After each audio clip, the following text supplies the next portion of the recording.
Right. Specifically दो चीजों को वैसे कंसिडर करने को कहा गया है आपका, एक रिसर्च साइकिल, रिसर्च क्वेश्चंस पे।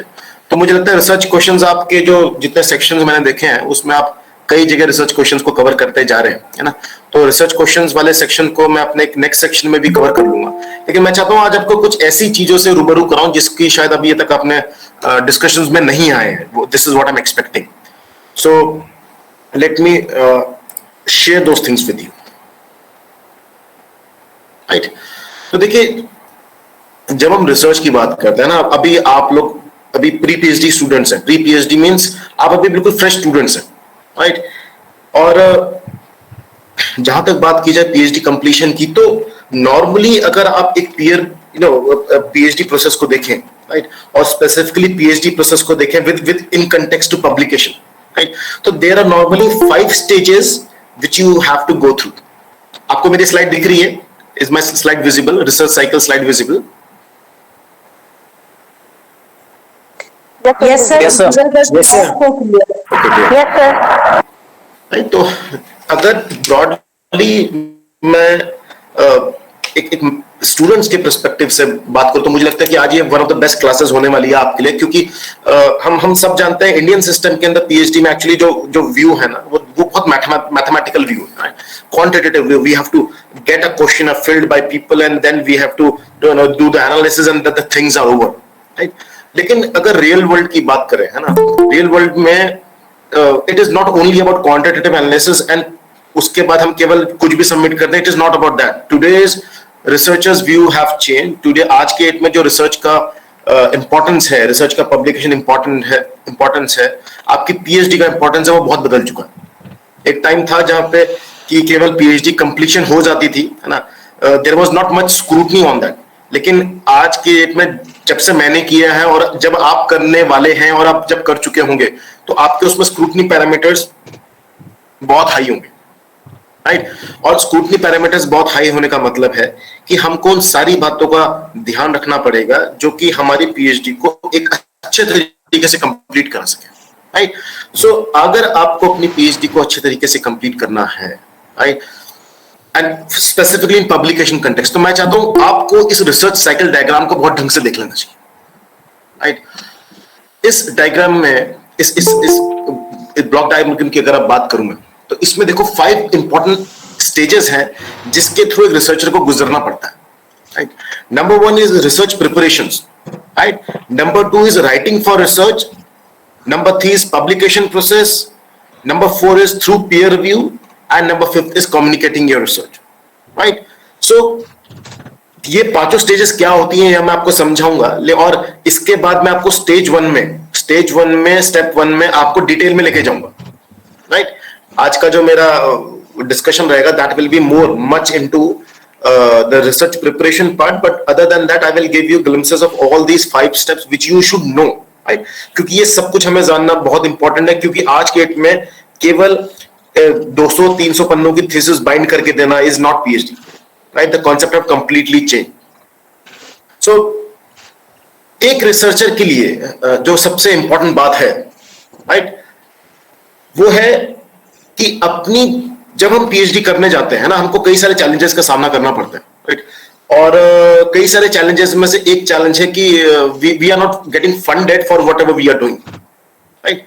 सो जब कभी भी हम अपनी रिसर्च जो जैसे कि स्पेसिफिकली आप लोग बड़ी इनिशियल स्टेज के रिसर्चर्स हैं, है ना, आपके लिए ये स्टेज 1 बड़ी इंपॉर्टेंट है। Stage 1 means preparation, right. Step 1 that is step 1 preparation. You have to prepare on many things. आपको अभी से एक फ्यूचर साइटेडनेस बनानी पड़ेगी अपनी पीएचडी के लिए, तब जाके आपकी पीएचडी जिस अंजाम पे आप सोचना चाह रहे हैं उस अंजाम पे पहुंचेगी, राइट। और इसके 2 इंपॉर्टेंट बेसिक एलिमेंट्स हैं, एक तो स्टेप 1 और एक स्टेप 5, राइट। मैं इसका इस्तेमाल करने की कोशिश करता हूं, right. Step 1 and step 5, right. अगर आप अपनी पीएचडी को अगले मतलब 3 से एक एवरेज पीएचडी स्टूडेंट मुझे लगता है कम से कम 4 से 6 साल के बीच में अपनी पीएचडी पूरी करता है, राइट। सो 4 से 6 साल के बीच में जब आप पीएचडी पूरी कर चुके होंगे, it means you want to be an impactful researcher at the end of your 4 to 5 years, right? But to be an impactful researcher at step 5, right? Normally at step 5 means आप अपना almost सारा काम कर चुके हैं पूरा, और अब आपको दुनिया को दिखाना है कि अभी आपने क्या किया है। Normally we all have to do that, ये सब हम सबको काम करना पड़ता है थ्रू आवर पब्लिकेशंस, राइट? नहीं तो दुनिया हमारी पीएचडी को एक्सेप्ट करने को तैयार नहीं होती। रिव्यूअर्स हमारी पीएचडी को रिजेक्ट कर देते हैं, एक्सपर्ट्स हमारी पीएचडी को रिजेक्ट कर देते हैं, हमारे पेपर्स लगातार बेसिस पर रिजेक्ट होते हैं, एक्सेट्रा एक्सेट्रा, राइट? सो मुझे लगता है अभी से ना, rather than thinking from all these 4 stages, I think let us start with discussing about step 5, right? So step 5 means communicating your research. What will be the social impact of your research and how to make sure that your visibility is good, right? ये दोनों चीजें important है भाई। हम 4 या 5 साल बाद अपनी पीएचडी करके खत्म करके निपटेंगे, तो how what do we want, हम क्या चाहते हैं कि दुनिया हमको कैसे देखे? We all want to be known for something we have done in our research work, right? इसमें एक सबसे इंपॉर्टेंट पैरामीटर है सोशल इम्पैक्ट, राइट? आज की डेट में अगर मैं आपको बात करूं, जो आज के डेट में अगर जितने भी आप पीएचडी वाइवर्स अगर अपने कुलीग से भी पूछें, तो उन सबसे एक छोटा सा सवाल पूछा जाता है कि आपने पीएचडी कर ली तो अच्छी बात है, लेकिन आपकी रिसर्च का इम्पैक्ट क्या है, राइट? आपकी जो रिसर्च का आउटपुट है वो क्या है? और मुझे लगता है कि इस सवाल का जवाब हम इस स्टेप पे ना ढूंढे, जब 4 साल पूरे हो चुके हैं, इस सवाल का जवाब आप इस समय यहां ना ढूंढे, आप इस समय ही जब अभी अपनी प्री पीएचडी कोर्स वर्क के दौरान है या फर्स्ट ईयर के दौरान है, इस सवाल का जवाब आप अभी से ढूंढना स्टार्ट कर दें कि आपकी जो टॉपिक आप सोचेंगे या जो आपकी स्ट्रेंथ एंड वीकनेसेस है, जिस तरह के सुपरवाइजर आपके साथ है, आप as a combination, as a team क्या सोशल इंपैक्ट क्रिएट करना चाहते हैं, राइट? और यही नहीं, राइट? इसके बाद एक सबसे इंपॉर्टेंट, देखो हर कोई चाहता है कि हमारे पीएचडी करने के बाद we should have a good job, है ना? Rather than we approaching to different institutions कि हम अप्लाई करें, सर ये रहा रिज्यूमे, कॉल अस। मैं चाहता हूं कि अब जिस व्यू को मैं आपको दिखाना चाहता हूं, उस व्यू में लोग आपके पास आए और आपको बोले कि हमारे इंस्टीट्यूशन में अप्लाई कीजिए। दोनों व्यू में फर्क है ना? एक वो व्यू है जिसमें हम अप्लाई कर रहे हैं इंस्टीट्यूशन में, और एक वो व्यू है जिसमें इंस्टीट्यूशन हमें कह रहे हैं कि आप हमारे इंस्टीट्यूशन में आके अप्लाई कीजिए। तो इस व्यू को कैसे एक्सेप्ट कराया जाए, इस व्यू पे कैसे काम किया जाए, तो इसके लिए एक बड़ा इंपैक्ट, ये दोनों पॉइंट बड़े इंपॉर्टेंट है। आपकी जो research eight the end of the 4 to 6 years complete होगी, उसका सोशल इंपैक्ट क्या होगा, right? How will your society will be getting impacted by your work, right? और मुझे अभी याद, मैं आपको बताता हूं, अभी मैंने एक रिसर्च स्कॉलर के साथ काम कर रहा हूं, और हमने एक बड़े टॉप रैंक जर्नल में, टूरिज्म के जर्नल में पेपर भेजा, और हमको मतलब अंदाजा भी नहीं था कि वो ये पूछेंगे। हमने जब पेपर सबमिट किया, हमने कहा कि हमने काफी सारी इंपैक्ट स्टेटमेंट बना रखी थी अपनी रिसर्च पेपर में, लेकिन उसके अंदर एक टर्म इस्तेमाल की थी कि आपका सोशल इंपैक्ट क्या है ना? कैसे आपका पेपर जो है वो सोसाइटी को इंपैक्ट कर रहा है, इसके बारे में भी एक पैराग्राफ हमको लिख के दीजिए, राइट? तो इससे बिल्कुल क्लियरली मुझे लगता है एक एग्जांपल बहुत है। 4-5 साल बाद जब आप पीएचडी करेंगे, मुझे लगता है केवल तब हो सकता है केवल स्कोपस मिनिमम रिक्वायरमेंट ना रहे, है ना? अब स्कोपस क्या होता है मैं आपको बताता हूं। केवल पीयर रिव्यू जर्नल आर्टिकल्स में पब्लिश करना ही रिक्वायरमेंट नहीं होगी आपकी पीएचडी के बाद में। आपकी पीएचडी कंप्लीट होने के बाद आप कितने टॉप रैंक जर्नल्स में अपने पेपर छापते हैं, कितने टॉप जर्नल्स में आप अपने पेपर पब्लिश कराते हैं, ये भी एक बहुत ही इंपॉर्टेंट फैक्टर है, क्योंकि वो आपकी एज अ रिसर्चर्स क्रेडिबिलिटी दिखाता है, राइट? तो जितना ज्यादा आपके टॉप रैंक जर्नल्स में पेपर, राइट, जितना ज्यादा आपकी विजिबिलिटी रिसर्चर्स कम्युनिटी में, उतना ज्यादा अच्छा आपका as a researcher, as a teacher impact पड़ेगा, और उतना ज्यादा इंस्टीट्यूशंस आपको फॉलो करने की कोशिश करेंगे, right? So let me discuss some of the important points which should be here, right? Suppose ensuring visibility, right? मेरी आवाज साफ आ रही है ना सबको? Am I audible ना? Yes, sir. Yes, sir. Yeah. Right. So there are very, देखो ensuring visibility में मेरा कहने का मतलब ये है कि how to promote yourself and your research as an early career researcher, right? So कई सारी बातें इंपॉर्टेंट हैं। मतलब 5th पॉइंट पे पहुंचने का मतलब है, हम किस चीजों की बात कर रहे हैं, हम बात कर रहे हैं किसकी? हम बात कर रहे हैं आपकी। मैं चाहता हूं जब आप 4 साल बाद अपनी पीएचडी करके निकले, तो आपके पास एक अवार्ड होना चाहिए अपनी फील्ड में, राइट? आपके पास कई सारी रिसर्च ग्रांट्स, राइट, कई सारी फंडिंग अपॉर्चुनिटीज अवेलेबल होनी चाहिए, है ना। भले ये हो सकता है आप एक से करें, लेकिन कम से कम आपके पास एक good number of organisation should approach you to कि आप आए हमारे साथ काम करें, this is what we are looking for. आप ऐसे लोग हैं जिनकी हमको तलाश थी, है ना। Government of India should come to you and ask you कि सर प्लीज आप क्या हमारे साथ काम करना चाहेंगे, आपकी पीएचडी में हमको बहुत कुछ सीखने को मिले, right. So ensuring visibility is about getting awards in your fields, right, getting grants, it is about networking with people who are best in your research area, right। और networking with people means देखो हम जिस field में research करेंगे, suppose मैं human resource में organisation behaviour में deep study करने की इच्छा रखता हूं, है ना। मैं टिपिकली तो वैसे लीडरशिप का और ई गवर्नेंस का और रिसर्च मेथड्स का स्कॉलर हूं, लेकिन I want to network with different peoples in my community, right? क्योंकि ये जो नेटवर्किंग आप इस स्टेज पे करेंगे, है ना। नॉर्मली भाई हम लोग जब एक रिसर्चर बन के तैयार होंगे, normally we want that by the end of completing our PhD we should have a good number of networking with people who are experts in the area in which we are doing our PhD। तो यहाँ पे सवाल आता है, क्या हम अभी से मेंटली कुछ प्रिपेयर करना स्टार्ट कर रहे हैं उन तरह के लोगों से कांटेक्ट करने के लिए, राइट। मुझे लगता है अभी तक तो सवाल जवाब जितना मैं समझता हूं अभी तक हम सबका जवाब ना है, राइट। सो हम कितने क्यूरियस हैं अपनी पीएचडी को लेके, है ना। Does it look like a formality for us, right, does it look like a research for us, does it look like a scientific investigation to us, what does it look like. ये सारे question important हैं, ये decide करेंगे कि at the end of your 4 to 6 years whether you will be approaching to institutions for jobs, for research orientation, or these institutions will be approaching you, right? जो intelligent हैं researchers हैं, जिनको ये research की पूरी cycle समझ में आ जाती है, right? जितनी जल्दी आपको साइकिल समझ में आएगी उतनी जल्दी आप अपने लिए कॉन्शियस हो जाएंगे और उतना अच्छा इंपैक्टफुल वर्क आप करना स्टार्ट करेंगे,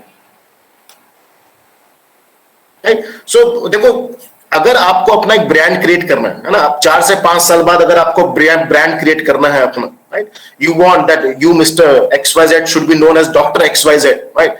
लेकिन how will people will know you, है ना। You want to create an impact, right, 4 से 5 साल बाद, right. So you should make sure that following condition you should satisfy. For example, you should have good number of publications in Scopus index journals, not only UGC is the, अभी तो UGC बहुत initial framework पे है, धीरे धीरे ये framework भी बहुत इंप्रूव होता जा रहा है ना। हम सभी देख रहे हैं कि जब पहली लिस्ट यूजीसी की केयर जर्नल्स की आई थी, वो सब कुछ इन्वॉल्व किए थी। आज की डेट में जो यूजीसी केयर की लिस्ट है वो काफी रिफाइंड हो चुकी है, राइट। सो पब्लिकेशंस 4 से 5 साल बाद आपको एक अच्छे पब्लिकेशंस करने पड़ेंगे स्कोपस इंडेक्स जर्नल्स में, आपको पब्लिकेशंस करने पड़ेंगे एक हाई रैंक जर्नल्स में, क्योंकि वो आपकी क्रेडिबिलिटी दिखाएगा। अगर आपके पास ये चीजें हैं तो आपको इंस्टीट्यूशंस फॉलो करेंगे, आपको इंस्टीट्यूशन अप्रोच करने की कोशिश करेंगे, नहीं तो हो सकता है इंस्टीट्यूशंस आपको अप्रोच करने की कोशिश ना करें, राइट। आपको different methods, right, communicating your research have different methods, right। Publication is one of the important factors, right।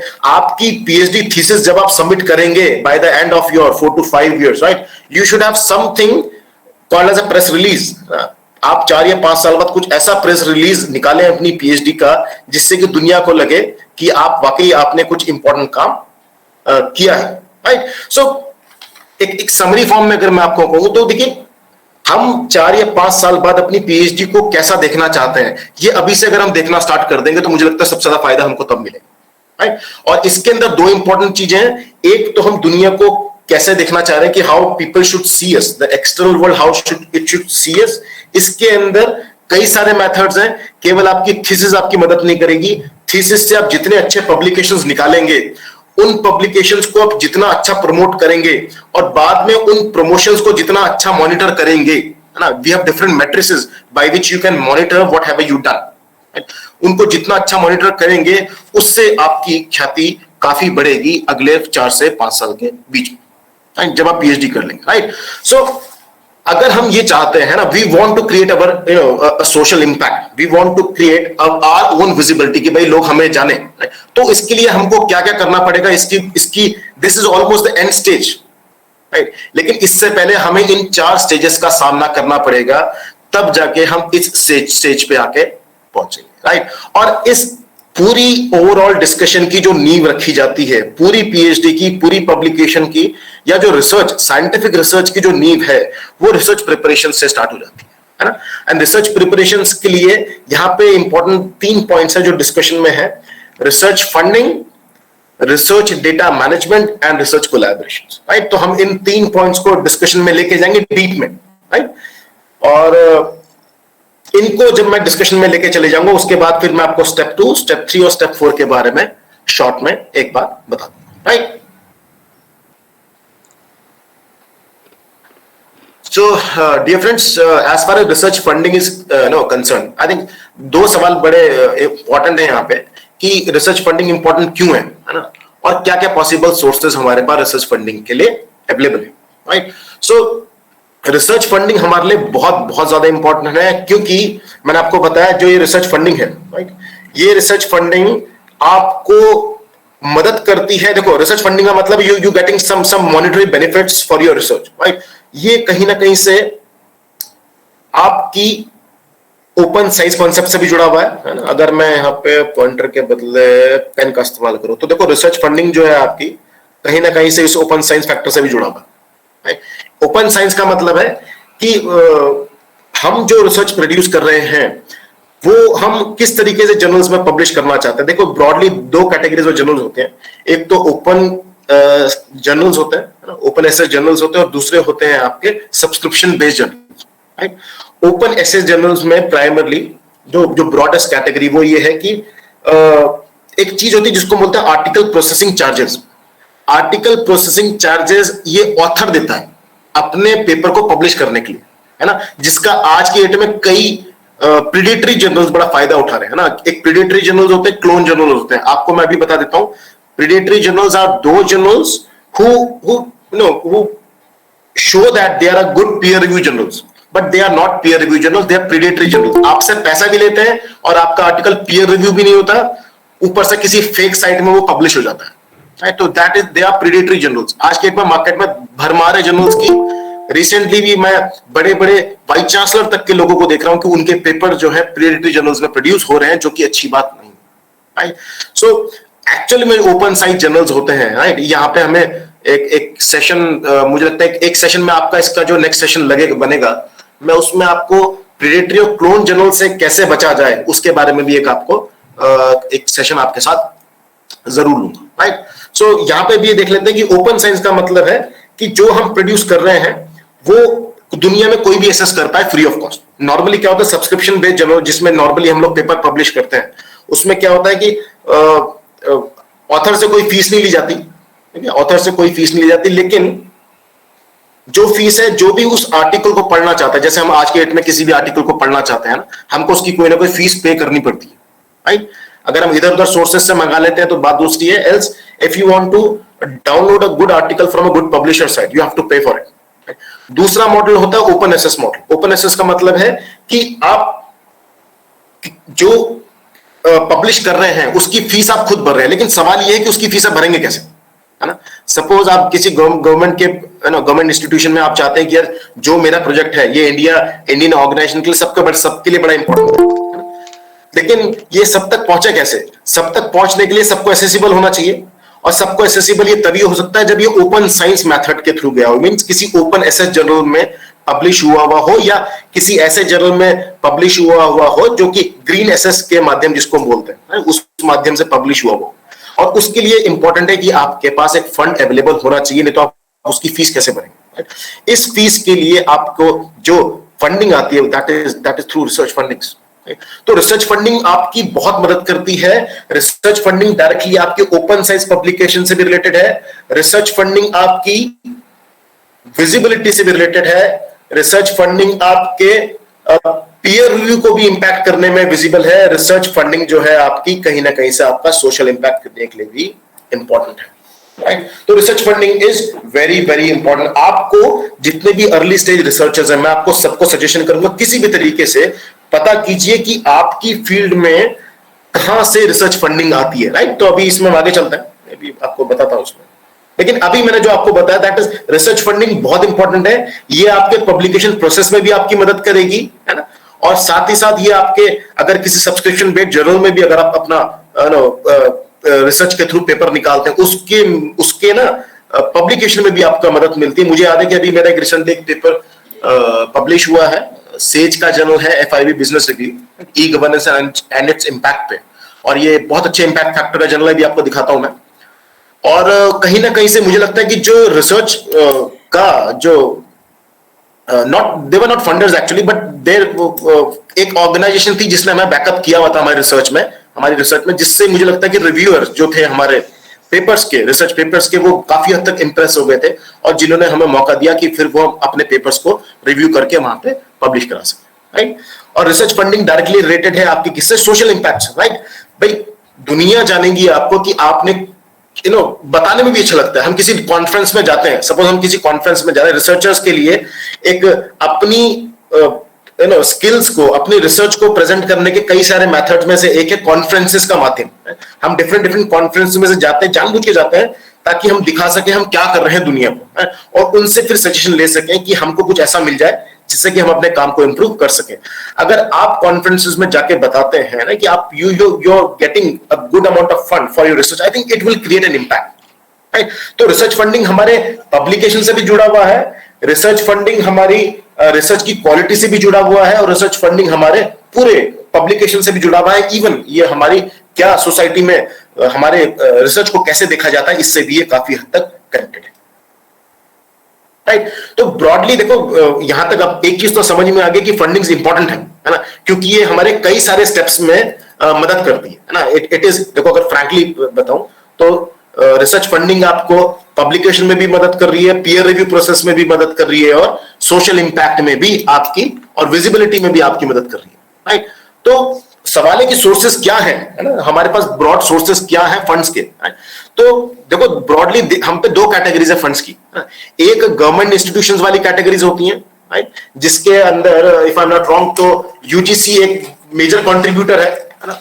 मतलब मैं तो देखो टिपिकल साइंस का नहीं हूं, लेकिन साइंस के अंदर आपकी department of science and technology है, ICMR है, और ये बॉडीज हैं।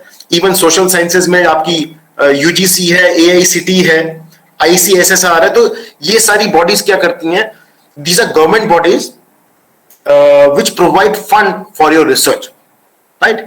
और इंडियन कंटेक्स्ट में आपको थोड़ा सा गवर्नमेंट डिपेंडेंट होना पड़ेगा comparatively to other countries. Why? Because see in Indian structure most of the research fundings come from government institutions, right? तो UGC है, AICT है, ICSSR है, DST है, ICMR है। आप इन ऑर्गेनाइजेशंस की वेबसाइट को टाइम टू टाइम देखते रहें, और ये देखते रहें कि क्या ये इन वेबसाइट्स पे आपके टॉपिक के रिगार्डिंग कुछ काम हो रहा है या नहीं हो रहा है। क्योंकि अगर हो रहा है तो फिर आपको कुछ एक सेकंड स्टेज का काम करना है, जिससे कि वो लोग आपके प्रपोजल को एक्सेप्ट कर लें और आपको एक हेल्दी अमाउंट मिल जाए अपनी रिसर्च को आगे बढ़ाने की, राइट। और अगर हम देखो और कंट्रीज की बात करें, से स्पेसिफिकली OECD कंट्रीज है ना, लाइक जर्मनी, UK, US, इन कंट्रीज में मैक्सिमम फंडिंग प्राइवेट सेक्टर से आती है, लेकिन इंडिया में अभी भी मैक्सिमम फंडिंग जो है वो गवर्नमेंट सेक्टर से आती है ना। एक तो हो गया गवर्नमेंट वाला पॉइंट। तो गवर्नमेंट वेबसाइट्स को आप रिव्यू कीजिए, है ना, गवर्नमेंट सेक्शंस को आप रिव्यू कीजिए, specifically UGC, AICT, DST, ICSSR और ICMR, इन इंपॉर्टेंट वेबसाइट्स को आप रिव्यू करते रहिए टाइम टू टाइम, ताकि आपको इनकी फंडिंग अपॉर्चुनिटी जो अवेलेबल है वो पता चल सके। उसके अलावा दूसरा मेथड भी आपके पास अवेलेबल है। जैसे मैंने कहा कि इंडिया में कम जरूर है प्राइवेट सेक्टर का फंडिंग, लेकिन अवेलेबल है, और वो किस मेथड से अवेलेबल है मैं आपको भी दिखाता हूं।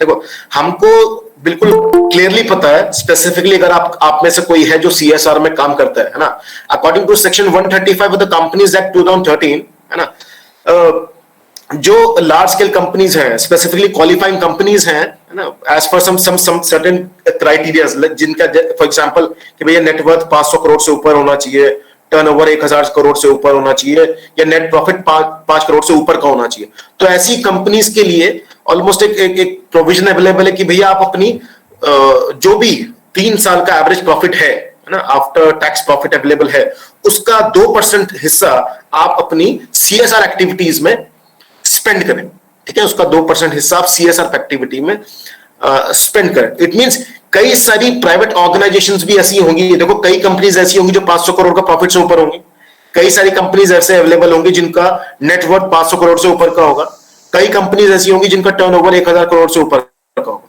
है ना। तो उन कंपनीज, ऐसी क्वालिफाइंग कंपनीज के पास ऑप्शन अवेलेबल है। I think even it's I think mandatory condition, right, कि आपको अपनी 2% अपनी 3 साल के एवरेज प्रॉफिट का 2% आपको किसमें इन्वेस्ट करना है, सीएसआर एक्टिविटी। तो आप इन कंपनीज को अप्रोच कर सकते हैं, राइट। इन्फोसिस इसमें है ना। इन्फोसिस तो बकायदा रेगुलर बेसिस पे प्राइजेस भी निकालती है इसमें ना, वो बिल्कुल जैसे नोबेल प्राइज की तरह चलता है, ऐसी इन्फोसिस ने भी अपना एक सेक्शन खोला हुआ है, मैं आपको विजिट कराता हूं, राइट। तो देखो अगर इसके नेक्स्ट पॉइंट पे चलते हैं हम, राइट, तो यहां पे तक अभी तक जो समरी ऑफ इंफॉर्मेशन ये है कि गवर्नमेंट एक मेजर सोर्स ऑफ फंडिंग है, फंडिंग इंपॉर्टेंट है, गवर्नमेंट एक मेजर सोर्स ऑफ फंडिंग है। इसके अलावा कुछ बड़ी कंपनीज में है जो लार्ज स्केल कंपनीज हैं, उनमें भी अंडर सीएसआर हमारे पास फंडिंग की ऑप्शन है। अब देखो एक छोटा सा एग्जांपल लेते हैं। अब हम कई सारे टॉपिक्स पे काम करते हैं, है ना, हम हो सकता है हमारे जो टॉपिक्स हम काम करते हैं वो उनमें से किसी दायरे में हो तो हमको ज्यादा जल्दी बेनिफिट हो जाता है। For example, around 95% of companies direct their CSR fund towards education, right. तो जो लोग एजुकेशन में काम कर रहे हैं, उनके लिए, क्योंकि खुद प्राइवेट सेक्टर काफी एजुकेशन में इन्वेस्ट कर रहा है, तो अगर आपके पास कोई रिसर्च एजेंडा ऐसा है जो कि एजुकेशन से कनेक्टेड है, तो आप इन कंपनीज को अप्रोच कर सकते हैं, क्योंकि एजुकेशन इनके सीएसआर फंडिंग के अंदर है ना। वोकेशनल स्किलिंग, लाइवलीहुड इंप्रूवमेंट, अगर आप में से कोई है जो लाइवलीहुड इंप्रूवमेंट पे काम कर रहा है, तो आप इन बड़ी कंपनीज को अप्रोच कर सकते हैं। आप देख सकते हैं कि इनमें से कौन सी कंपनीज लाइवलीहुड इंप्रूवमेंट पे सीएसआर इनिशिएटिव लिए हुए है, तो आप ऐसी कंपनीज के साथ कोलैबोरेट कर सकते हैं, अपना प्रपोजल इनको सेंड कर सकते हैं, राइट। हेल्थ में देखो, हेल्थ में अवेलेबल है, हंगर में अवेलेबल है, poverty, malnutrition, drinking, sanitation, right, gender equality, women empowerment, right, reducing inequality. तो मुझे लगता है कि स्पेसिफिकली साइंस, आर्ट, सब जगह सीएसआर की बात करें तो ऑर्गेनाइजेशन प्राइमरली इंटरेस्टेड उसमें है जहां पे कि सोसाइटल इंपैक्ट होता है। तो आप में से स्पेसिफिकली जिनके भी टॉपिक्स हैं जो सोसाइटल इंपैक्ट से रिलेटेड हैं, आपके टॉपिक ऐसे हैं जो सोसाइटी में इंपैक्ट क्रिएट कर सकते हैं, तो मुझे लगता है आपके पास एक बहुत बड़ी अपॉर्चुनिटी है फंड्स को जनरेट करने की अपने लिए। अगर आप जेआरएफ क्वालिफाइड नहीं है, क्योंकि जेआरएफ को तो वैसे भी काफी पैसा मिल जाता है अपने रिसर्च के लिए, तो अगर आप जेआरएफ नहीं है तो आपके पास ये सारी ऑप्शंस अवेलेबल हैं। आप आईसीएसएसआर को अप्रोच कर सकते हैं, एआईसीटी को अप्रोच कर सकते हैं, यूजीसी को अप्रोच कर सकते हैं, डीएसटी को अप्रोच कर सकते हैं, और अगर ये नहीं है तो आप इन प्राइवेट सेक्टर की कंपनीज को भी अप्रोच कर सकते हैं, क्योंकि under CSR investment they are into all this things, और they are into all this thing, as simple as that, right. ठीक है ना। लेकिन इसमें इंपॉर्टेंट क्वेश्चन ये है कि you should check which organization may be interested in your research questions, because that is very important. हम किन रिसर्च क्वेश्चंस को सेटिस्फाई कर रहे हैं और क्या वो उस ऑर्गेनाइजेशन के मतलब की है या नहीं है।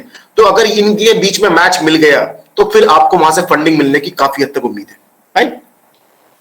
और इसमें एक छोटा सा पॉइंट आपको ध्यान रखना पड़ेगा कि जो कंपनीज ये इन फंडिंग्स दे रही हैं, ये ब्लू स्काई रिसर्च ओरिएंटेड है या सोसाइटी ड्रिवन रिसर्च ओरिएंटेड है। Blue sky research means almost the pure research form, right, experimental research, जिसका कि एकदम से सोशल इंपैक्ट विजिबल ना हो, और दूसरी होती है सोसाइटी ड्रिवन रिसर्च।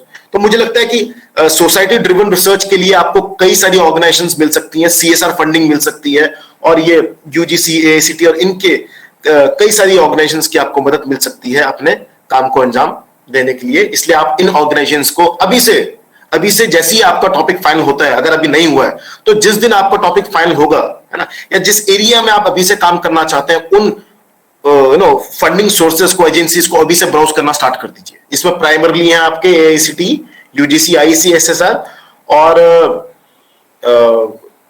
जितनी भी कंपनीज ये जो इसमें टैग इसमें आती है, सीएसआर ब्रैकेट में आती है इन्वेस्टमेंट के, आप इन सब कंपनीज को अप्रोच कर सकते हैं।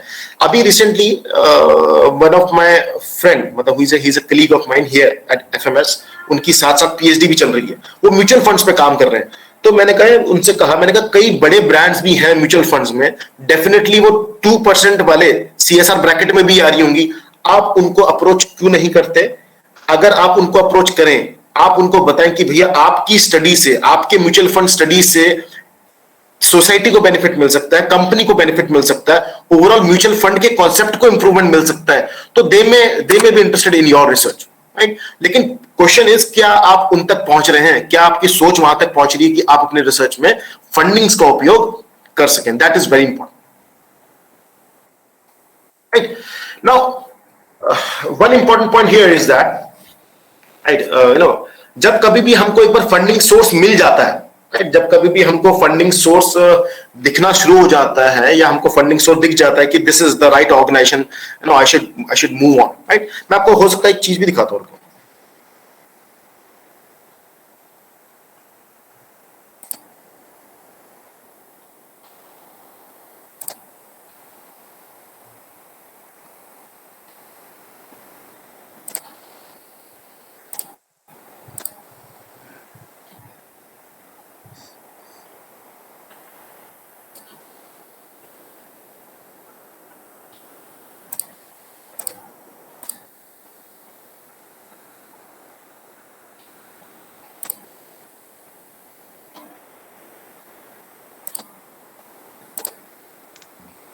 कि इन्फोसिस प्राइस वाली वेबसाइट दिख रही है?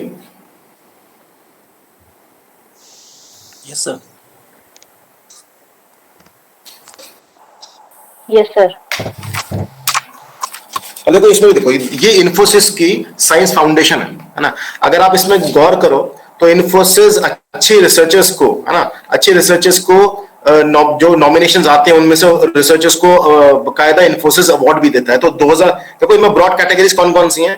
इंजीनियरिंग कंप्यूटर साइंस के लिए ये इसमें अवेलेबल है, ह्यूमैनिटीज के लोगों के लिए इसमें ऑप्शंस अवेलेबल है, life science, mathematics, physical science and social science, right? So all the broad categories are available in which you have an option. अगर आपकी रिसर्च में दम है ना, तो आपको ऐसी इंस्टीट्यूशंस की फंडिंग मिलने की पूरी पूरी उम्मीद है जो कि, है ना, आपको रियली सपोर्ट कर सके। इसमें भी मैं इसका प्राइस रेशियो देख रहा था, तो $1,00,000 का प्राइस है जो लोग, जिनको इनकी रिसर्च पसंद आ जाती है, राइट? से फॉर एग्जांपल हम इनको देखें जरा, एंजेला बैरेटो को, इन्होंने ह्यूमैनिटीज में काम किया हुआ है।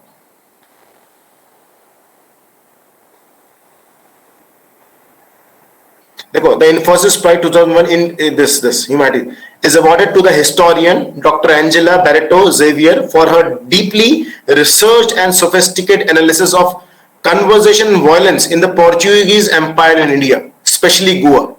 Her extensive body of writing in both English and Portuguese have shown Xavier to be an important and original voice on colonial and empirical history. So she has got, because she has done something impactful, right? एक देखें और देखें, देखो इनमें से यहाँ एक ये miss I think doctor Pratika Bakshi भी है सोशल साइंस में, इनको भी अवार्ड मिला है 2021 का। तो इनको देखें किस बात पे मिला है award. She is basically JNU professor, right? तो the Infosys prize in social science is awarded to doctor Pratiksha Bakshi for her pioneer work on sexual violence and prejudice. Dr. Bakshi extraordinary ethnographic research and meticulous analysis reveal how gender's violence is reproduced by judiciary practice.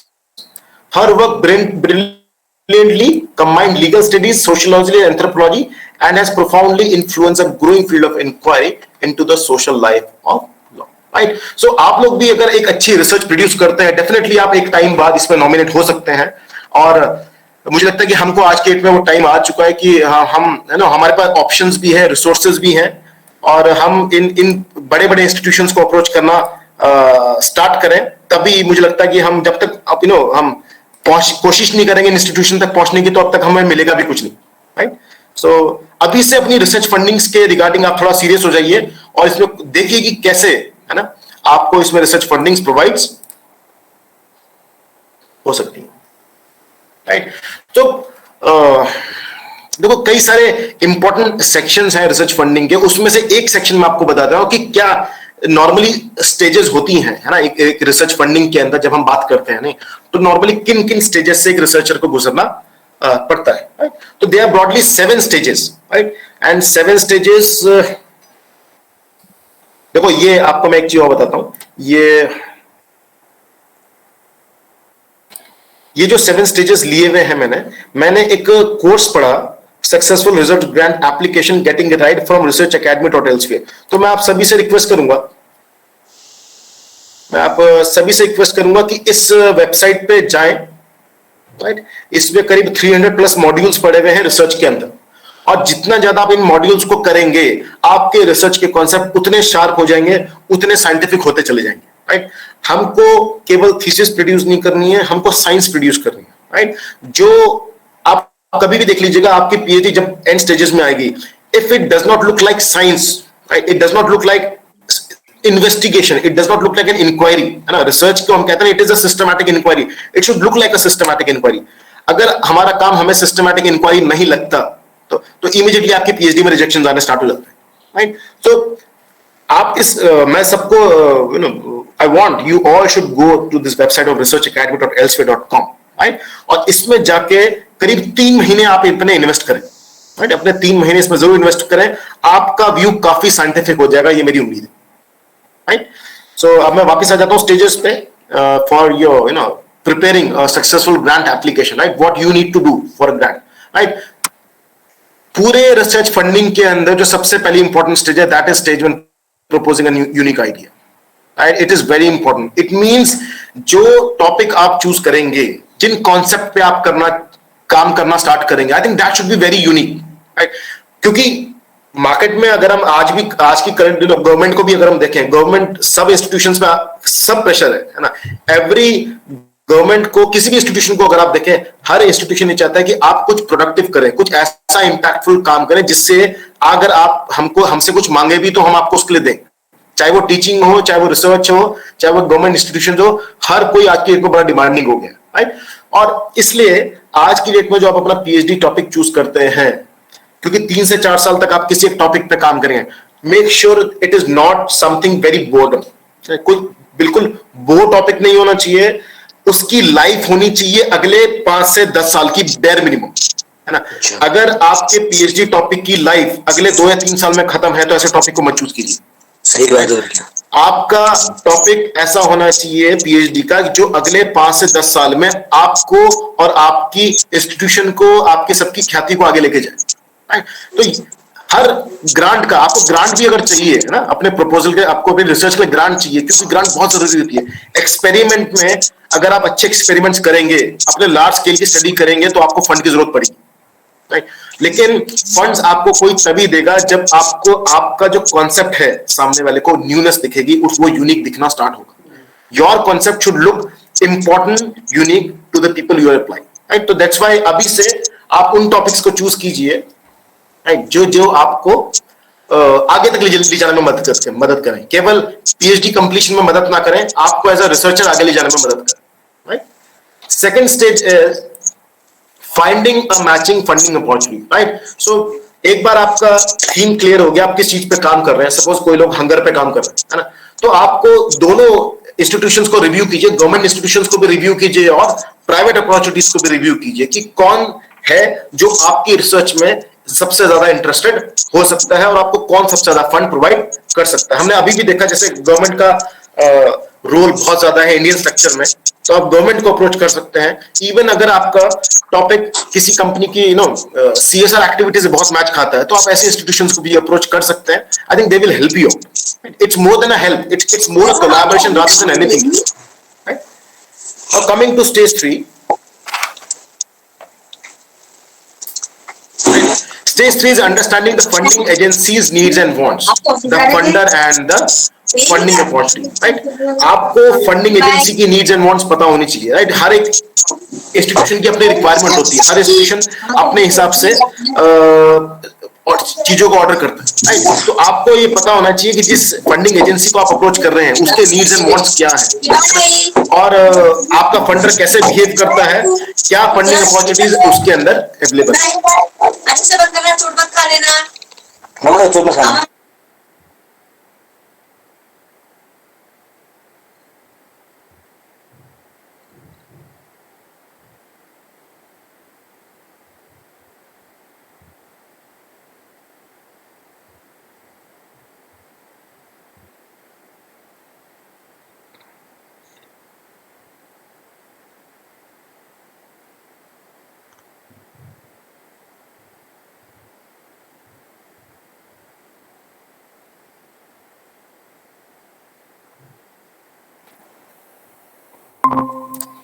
right?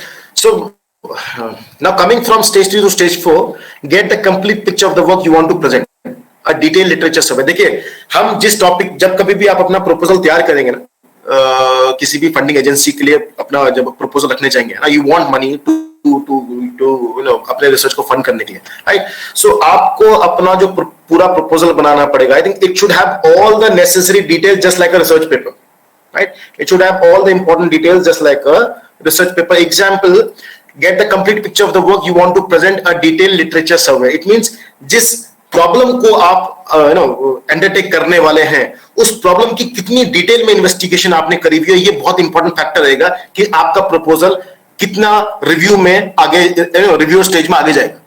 तो आपको make sure करना है कि stage 4 एक बहुत ही important stage है आपकी funding के लिए. आप जब कभी भी अपना प्रपोजल प्रेजेंट करें ना रिसर्च के लिए, ये फंडिंग के लिए स्पेसिफिकली, मेक श्योर कि एक अच्छा प्रॉब्लम एनालिसिस आपने किया हुआ हो, और प्रॉब्लम एनालिसिस में क्या सॉल्यूशंस अवेलेबल हैं ये आपने एक बार देख रखे हो, और कैसे आपका यूनिक कंट्रीब्यूशन उस सॉल्यूशन को और पॉजिटिवली एनहांस कर सकता है, या आपका जो कंट्रीब्यूशन है वो औरों से कैसे बेहतर हो सकता है, कैसे सोसाइटी को पॉजिटिवली इंपैक्ट कर सकता है.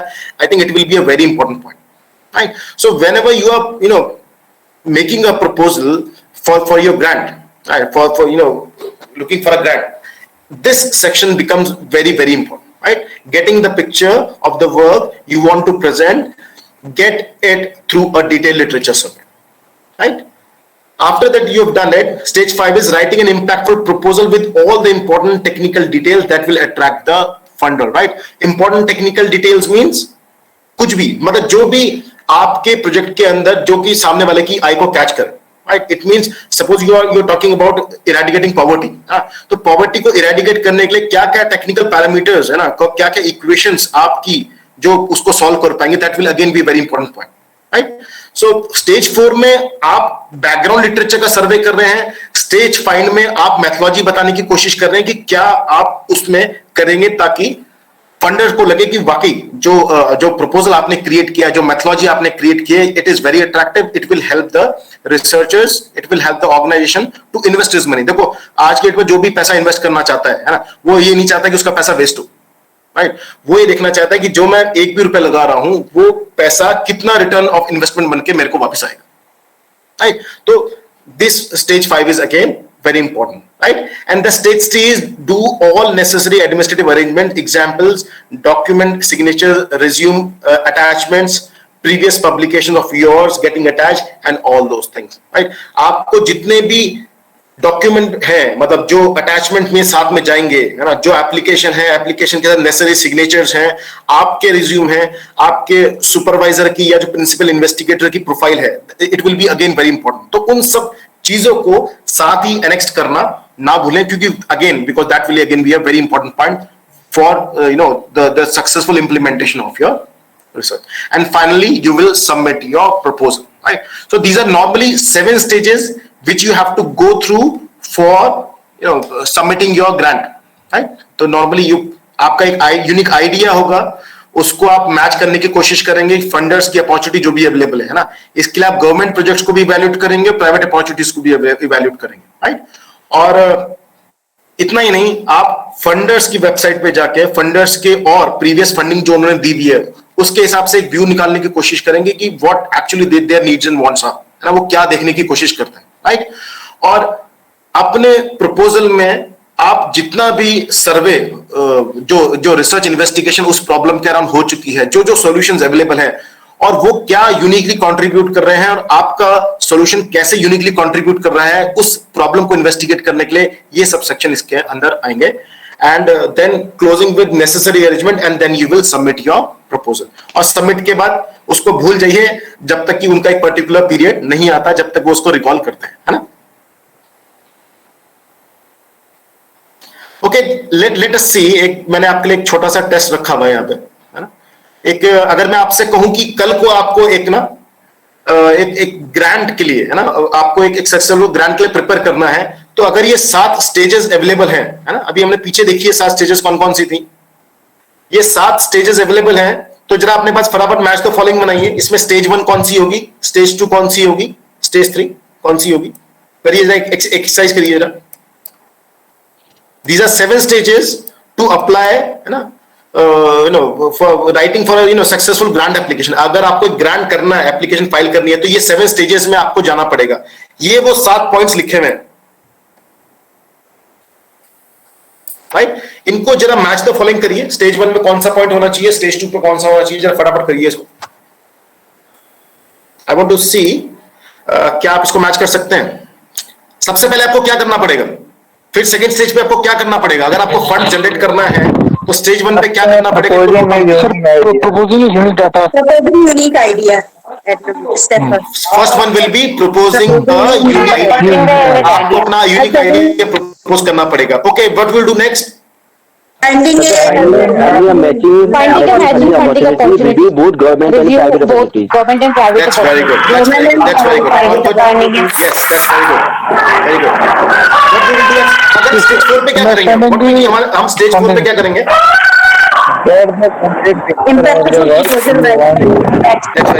और याद रखिएगा, लिटरेचर सर्वे बहुत इंपॉर्टेंट है। और लिटरेचर सर्वे का मतलब ये नहीं कि आप किसी भी लिटरेचर से, अगर आप किसी बड़ी, सपोज फॉर एग्जांपल इन्फोसिस पे अप्लाई करना चाह रहे हैं अपने रिसर्च ग्रांट के लिए, आपको लगता है कि आप इंटरनेट से कुछ भी उठाएंगे उसको छापेंगे वो हो जाएगा काम। नो, लिटरेचर सर्वे के लिए आपको स्कोपस का डेटा चाहिए, आपको वेब ऑफ साइंस का डेटा चाहिए। ये सारे डेटाबेस इंपॉर्टेंट है क्योंकि इसमें जो लिटरेचर मानी जाती है, स्कोपस डेटाबेस की जो लिटरेचर है, उसकी सबसे बड़ी खासियत में से एक खासियत ये है कि वो सारे रिसर्च आर्टिकल्स पीयर रिव्यू होकर गुजरते हैं। पीयर रिव्यू का मतलब है कि कोई एक्सपर्ट्स ऐसे हैं 2 या 3 जिन्होंने उस आर्टिकल को थॉरोली रिव्यू किया हुआ है और उसके बाद वो आर्टिकल पब्लिश हुआ हुआ है, राइट। तो ऐसे आर्टिकल्स को आपको लिटरेचर में अपने साइट करना पड़ेगा। अपनी प्रॉब्लम को फॉर्मुलेट करने के लिए, अपने सेक्शन को क्रिएट करने के लिए आपको उन लिटरेचर को इनकॉर्पोरेट करना पड़ेगा जो कि अच्छे एक स्टैंडर्डाइज्ड डेटाबेस में इंडेक्स्ड हैं, just like Scopus, web of science या गवर्नमेंट रिपोर्ट्स।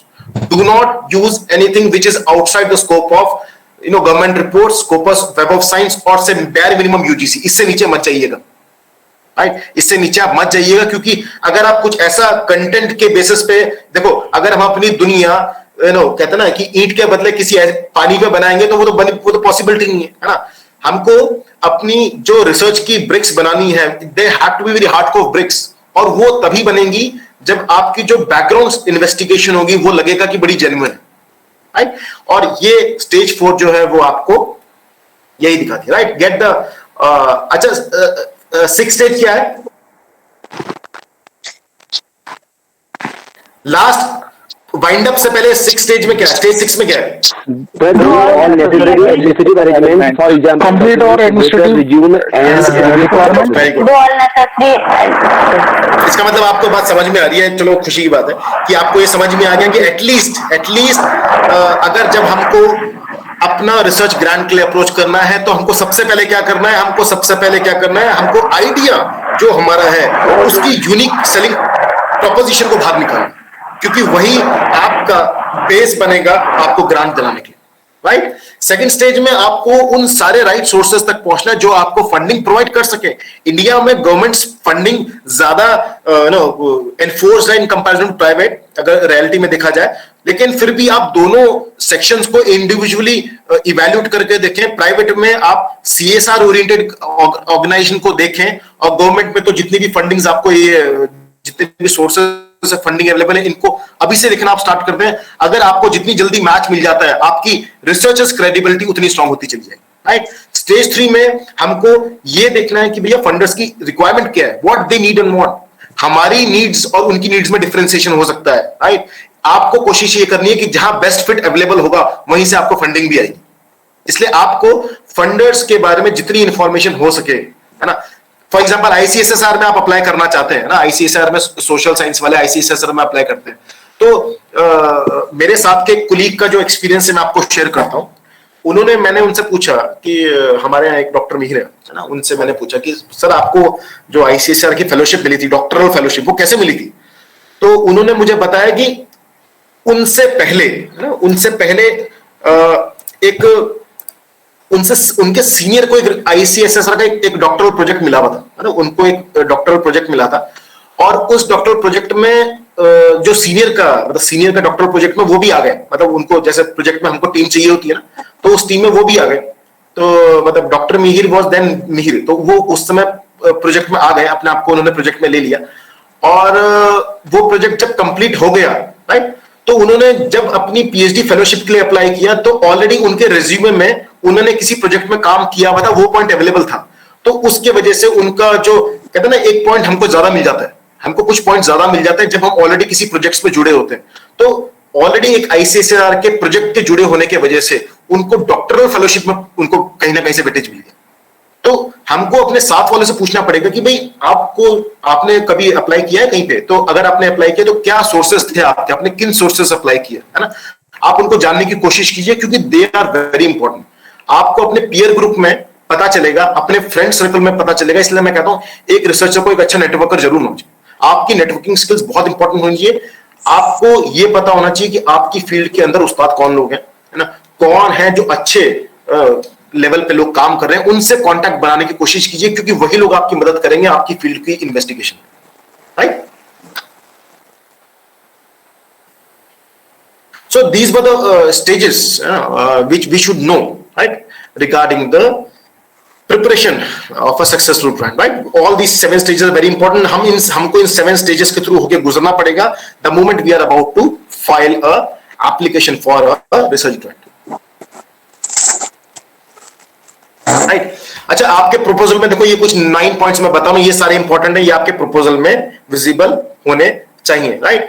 एग्जाम्पल, किस प्रॉब्लम को आप आइडेंटिफाई कर रहे हैं, है ना, जब आप अपना प्रपोजल बनाएंगे उन प्रपोजल के अंदर ये 9 पॉइंट्स की रिफ्लेक्शंस होनी चाहिए। एग्जाम्पल, किस प्रॉब्लम पे आप काम कर रहे हैं, उस प्रॉब्लम की इंपॉर्टेंस क्या है ना, उस प्रॉब्लम को एड्रेस करने के बेनिफिट्स क्या मिलेंगे, राइट, और उस प्रॉब्लम को एड्रेस करने के बाद फाइनली बेनिफिट जो जिसको होगा वो कौन है ना, who is going to be benefited, how you are going to, मतलब आपकी इतनी फंडिंग जो हो रही है, आपकी जो इन सब की आपकी मेहनत है, ऑर्गेनाइजेशन की फंडिंग है, इस सब से किसको फायदा मिलने वाला है और कैसे आप उस प्रॉब्लम को सॉल्व करने वाले हैं, ये एक बहुत इंपॉर्टेंट सेक्शन है आपके प्रपोजल का, है ना।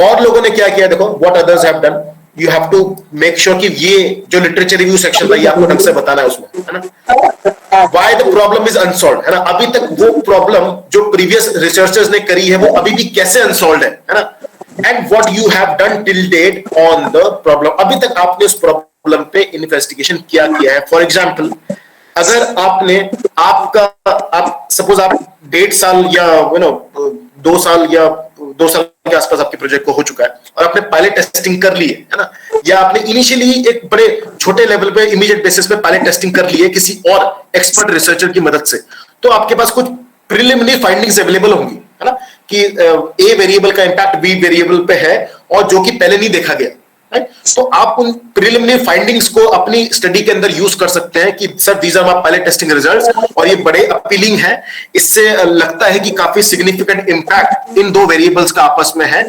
और इसलिए इस स्टडी को हम आगे इन्वेस्टिगेशन के अंदर लेके जा सकते हैं, राइट। तो this can again be an advantage, this can be an edge. भाई लोग ये भी देखने की कोशिश करते हैं कि भाई अभी तक आपने क्या किया है, आप कह रहे हैं कि मुझे फंड दो इस प्रॉब्लम को सॉल्व करने के लिए, लेकिन एक्चुअली आपने किया क्या है उस प्रॉब्लम को सॉल्व करने के लिए अब तक, this is what they want to know. तो इनको ये ऑर्गेनाइजेशन को, फंडिंग ऑर्गेनाइजेशन को पता चलेगा किसके माध्यम से, with this what others have done, and you have to do this through literature review, right. Literature review section में अच्छे Scopus index journals, web of science index journals और bare minimum UGC index journals को आप इसमें रखेंगे, इससे नीचे आप नहीं जाएंगे। गवर्नमेंट रिपोर्ट्स एक अच्छा सोर्स हो सकती है जिसके बेसिस पे आप उन प्रॉब्लम्स को इन्वेस्टिगेट करेंगे।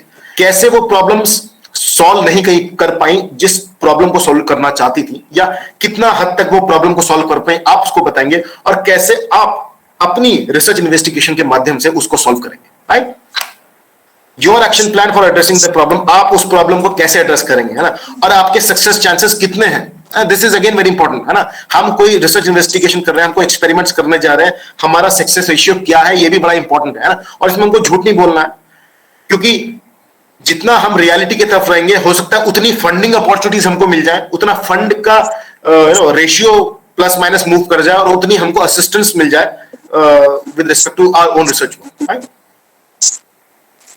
Hypothesis in your research complete work plan, different milestone and success measurement criteria, right? कैसे आप अपनी पूरे सक्सेस को मेजर करेंगे, है ना? किसी भी प्रोजेक्ट में हम हमेशा एक मेजरमेंट क्राइटेरिया होता है ना, हम कैसे कहेंगे कि भाई हमने कुछ अच्छा अचीव किया है, राइट? तो there should be successful criteria.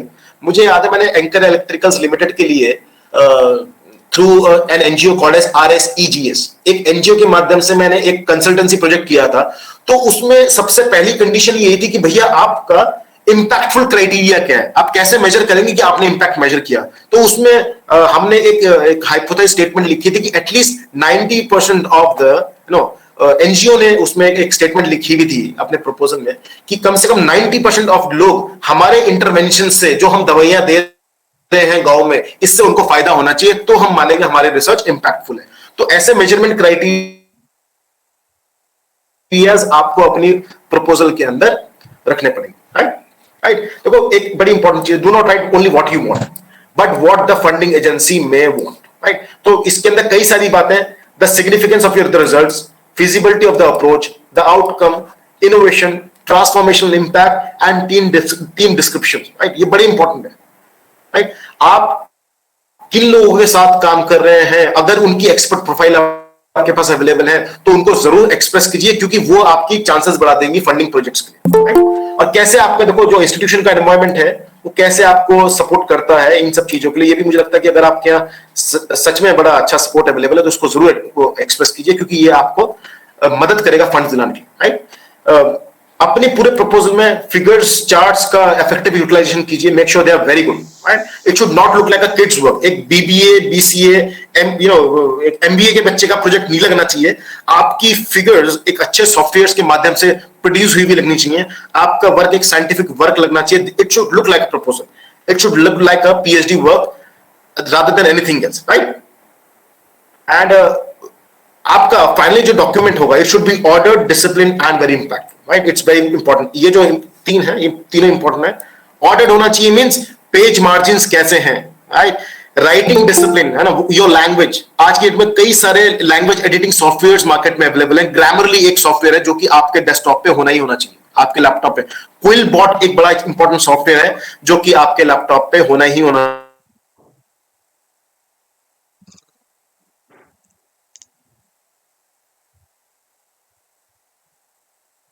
Softwares के, है ना? देखो इंडियन स्टाइल की जो हमारी इंग्लिश है कहीं ना कहीं से एरर प्रोन होती है अंग्रेजों के लिए स्पेसिफिकली, तो हमको अपनी इंग्लिश पे जरूर ध्यान देना पड़ेगा। हमारी इंग्लिश ग्रामेटिकल एरर्स बहुत होते हैं, हमको कोशिश करनी पड़ेगी एरर्स ना हो। तो ग्रामरली, क्विलबोर्ड कुछ ऐसे सॉफ्टवेयर्स हैं जिनको आपके डेस्कटॉप पे होना ही होगा, राइट? और अदर देन दैट आपका जो ओवरऑल प्रोजेक्ट है ये इंपैक्टफुल लगना चाहिए, क्योंकि अगर वो ओवरऑल प्रोजेक्ट इंपैक्टफुल नहीं लग रहा है तो आई थिंक अगेन, है ना, योर चांसेस जितना ज्यादा इंपैक्टफुल, देखो हमको खुद भी पता होता है ना? हम एक छोटी सी भी इन्वेस्टिगेशन करते हैं, सपोज घर में आप 4 दवाई लेके आते हैं, है ना, एक ही जैसी, एक ही चीज की, और 4 डिफरेंट ब्रांड्स की लेके आते हैं, और एक ब्रांड की दवाई खाने में आपको फायदा लगता है तो दैट इज इंपैक्टफुल। अगली बार आप वही दवाई लेके आओगे, राइट? तो यही सिमिलर व्यू आपके प्रपोजल में भी दिखना चाहिए कि the moment someone see your proposal, it should look impactful, कि ये चेंज क्रिएट कर सकता है। अगर आपका प्रपोजल में उनको लगेगा ये चेंज क्रिएट कर सकता है, आपके पास टीम है, आपके रिजल्ट्स सिग्निफिकेंट लगते हैं, है ना, आपकी जो अप्रोच है इट लुक वेरी साउंड, ना, आपके जो आउटकम्स हैं, आपकी जो इनोवेटिवनेस है, आपका जो ट्रांसफॉर्मेशनल इंपैक्ट है, अगर वो ऑर्गेनाइजेशन को पसंद आ गया तो डेफिनेटली आपको इसमें अच्छी रिसर्च फंडिंग मिल सकती है, right? And last point is that your writing skills, your writing skills should be very good. To be good, right? Writing skills are very important. Actually, it is writing only. आप, you know, 10 से 30 page के आसपास का जो आपका tentative manual रहेगा, I think इसके अंदर आप क्या प्रोड्यूस करेंगे बहुत इंपॉर्टेंट रहेगा, राइट? तो ये कुछ की पॉइंट्स हैं जो आपको एड्रेस करने होंगे जबकि आप अपनी रिसर्च प्रपोजल को तैयार करेंगे।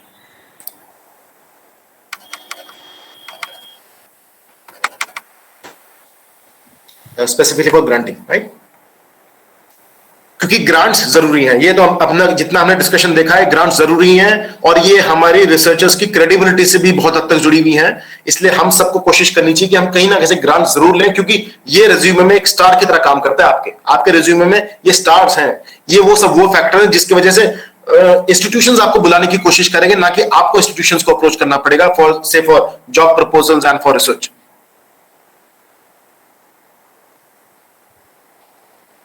राइट, देखो अब हमने रिसर्च प्रिपरेशन के अंदर एक पॉइंट देख लिया जिसको था research, that was about research funding. Right, तो रिसर्च फंडिंग का मैं एक शॉर्ट समरी आपको दे चुका हूं।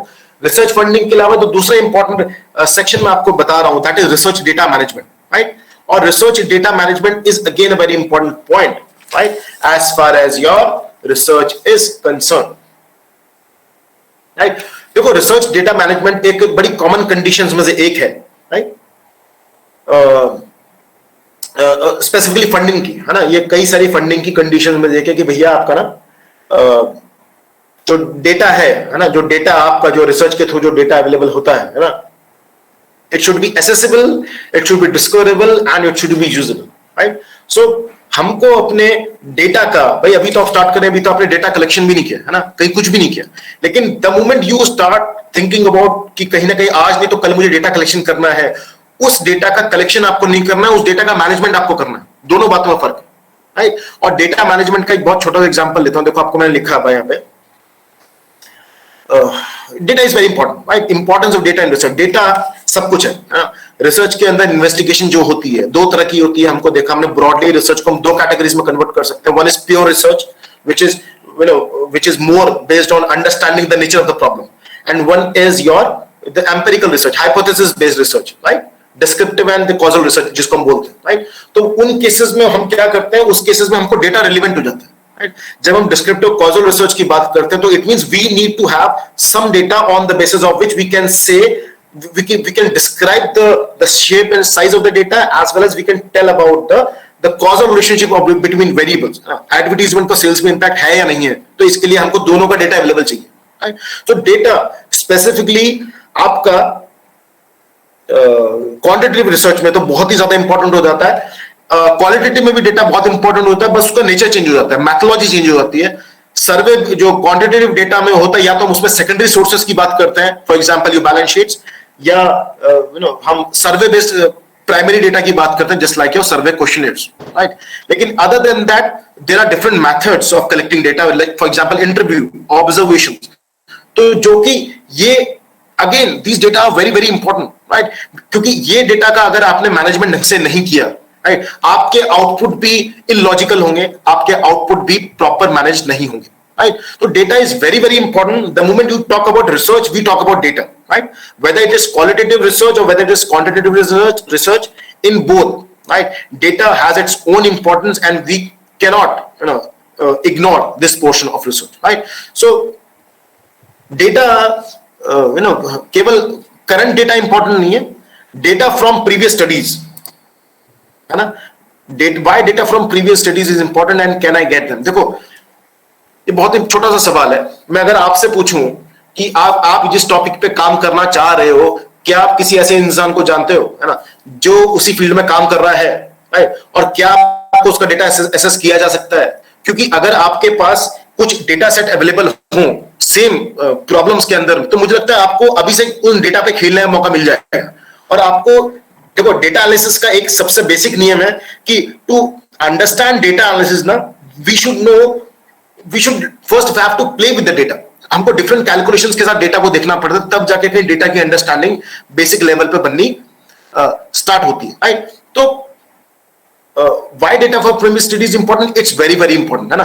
प्रीवियस स्टडीज का डेटा अगर हमको मिल जाए तो हमको काफी हद तक मदद मिल सकती है देखने की कि डेटा का शेप एंड साइज कैसा है। इसके लिए देखो हम पे दो मेथड है, या तो किसी का डायरेक्टली हमको डेटा सेट अवेलेबल हो जाए, आज की डेट में इंडियन प्रैक्टिस तो नहीं है, और कई बड़े ब्रांड्स, है ना, जैसे कि एल्सवेयर की अगर हम बात करें तो कई सारे ग्रुप्स ऐसे हैं, बड़े ग्रुप्स ऐसे हैं, डेटाबेसेस ऐसे हैं जहां पे कि आप अपने डेटा को स्टोर कर सकते हैं, लोकेट कर सकते हैं, और फ्यूचर रिसर्च इन्वेस्टिगेशंस के लिए उसको रिसर्चर्स आगे साइट भी कर सकते हैं, राइट। तो अभी इंडियन सिस्टम में प्रैक्टिस बहुत ज्यादा अवेलेबल नहीं है, लेकिन मैं आपको बताना चाहूंगा कि डेटा की इंपॉर्टेंस बहुत ज्यादा है। अगर आपको अपने सिमिलर फील्ड के रिसर्चर्स मिल जाएं, आप उनसे रिक्वेस्ट कर सकते हैं कि वो कुछ रेस्ट्रिक्शंस के साथ तो आपको डेटा दे ही सकते हैं, क्योंकि अगर आपके पास वो डेटा अवेलेबल हो जाएगा तो आप कहीं ना कहीं से प्रॉब्लम को ढंग से इन्वेस्टिगेट कर सकते हैं। देखो, खाली रिसर्च पेपर से अगर हम किसी की थीसिस से पढ़ेंगे तो हमको बहुत ज्यादा समझ में नहीं आएगा, लेकिन अगर आप उनका डेटा सेट मांग लेंगे तो आपको कहीं ना कहीं से उस डेटा की अंडरस्टैंडिंग होनी स्टार्ट हो जाएगी। Okay, these were the people, these were the demographic profiles of the people, these were the people who said positively, जिन्होंने पॉजिटिवली रिएक्ट किया स्टडी को, these were the people who reacted negatively to the study. तो ये data set आपकी आंखों में जब visible भी होगा, ये आपको बहुत हद तक मदद कर सकता है। इसलिए आज के डेट में जो इंडियन स्ट्रक्चर में तो अभी थोड़ा नया ही है, लेकिन हम डेटा को स्टोर भी कर सकते हैं। हमारा डेटा इंस्टीट्यूशन में भी ये प्रैक्टिस ज्यादा नहीं है, लेकिन डेटा की स्टोरिंग होनी चाहिए, because that is again very important, right. Managing our own data again very very important, right. Managing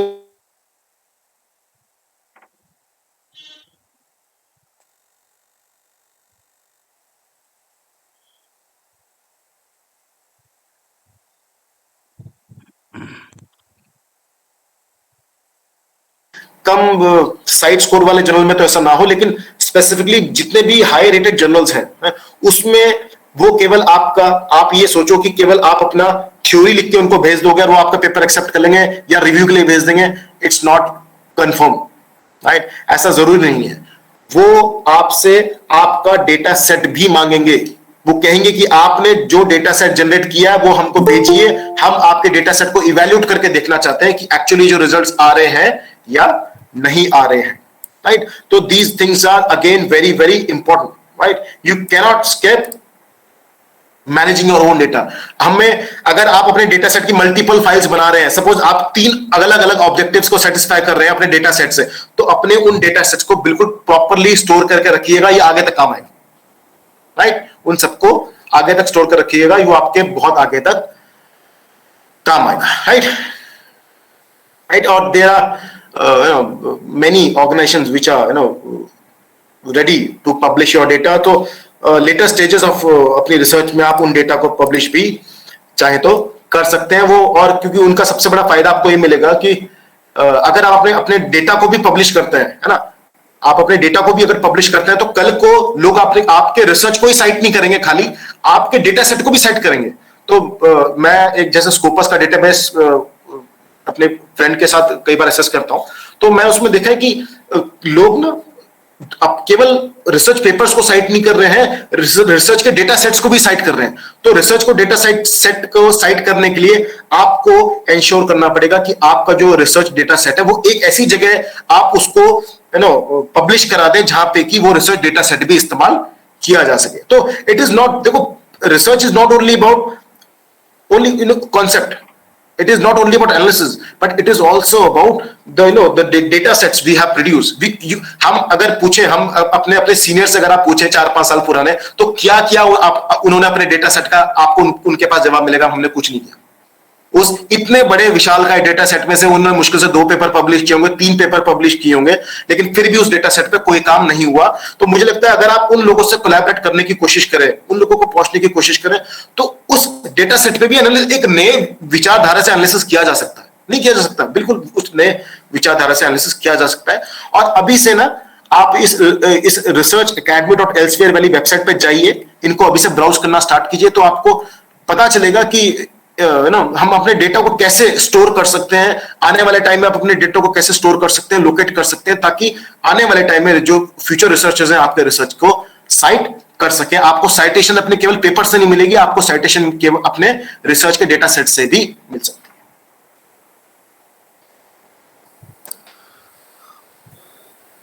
right.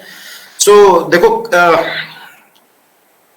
Research preparation के अंदर I think this point is again very important. I would, time भी होता जा रहा है, तो मुझे लगता है कि अभी इस पॉइंट पे मैं क्लोज करूंगा आज का सेशन आपके लिए, और बाकी सब पॉइंट्स को ना मैं आपको शॉर्ट में बताता चले जाऊंगा, राइट। हमने अब, क्योंकि मेरे को लगता है शायद एक सेशन मैंने और लेना है, तो एक सेशन में आपका इसके बाद ले लूंगा, उसको कंटिन्यू कर देंगे इसमें, right. Research collaborations, research preparation के अंदर एक सबसे बड़ा अगेन वेरी इंपॉर्टेंट पॉइंट है ये आपका रिसर्च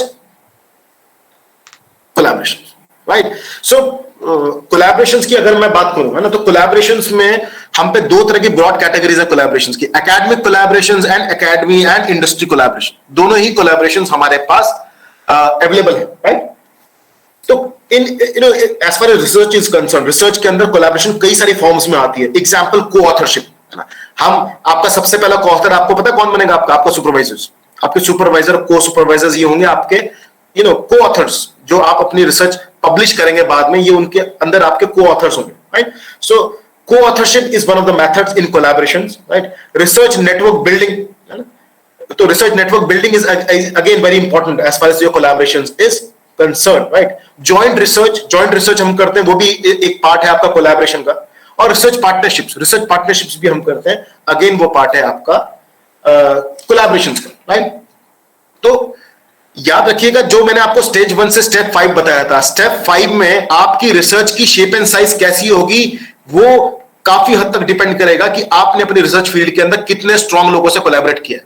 जितने स्ट्रांग लोगों से आप अपनी रिसर्च फील्ड के अंदर कोलैबोरेट करेंगे, उतना ज्यादा फायदा आपको फ्यूचर अपने 4 या 5 साल बाद दिखेगा, राइट? क्योंकि सपोज 5 साल बाद सपोज आप अपने डायस पे खड़े हैं अपना प्री प्रेजेंटेशन देने के लिए, प्री सबमिशन वाइवा देने के लिए, and in that you speak about that, you speak about research funding, you speak about research collaboration, you speak about your research data management.